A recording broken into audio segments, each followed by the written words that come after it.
আচ্ছা মামা, আপনি যখন এই যে মাছটা কিনে 5টা মোকামে দেবেন, ঠিক আছে? তাহলে আপনি যখন মাছটা কিনে আপনার তো সেই হিসাব করে আপনি মাছ কেনেন, আপনি সেই হিসেবে আপনার ভান্ড রেডি রাখবেন। আপনি কথা বলেছেন, কথা বলি নেই, শুনেছি।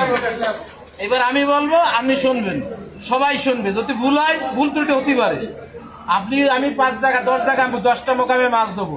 এক মোকামে শৈল মাছ, একটা ট্যাংরা মাছ, রুই মাছ, ফাইসা মাছ, আমার সেই 10টা ভান্ড থাকবে। যেটা 10টা টেকি নিলে আমার আরো 20টা মাল বেশি এক্সট্রা রাখতে হবে।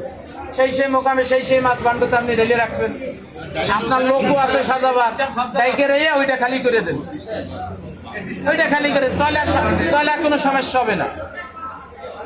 আর যদি হতে পারে যদি ওই ক্যারেটে রাখতে হয়, তাহলে আমরা 20 ক্যারেট মাছ কিনছে, 20টা ক্যারেট সে রেডি রাখবে। খালি ওইটা তারটা খালি ক্যারেটটা চেঞ্জ করে আমাকে দিয়ে দেবে, তার ক্যারেট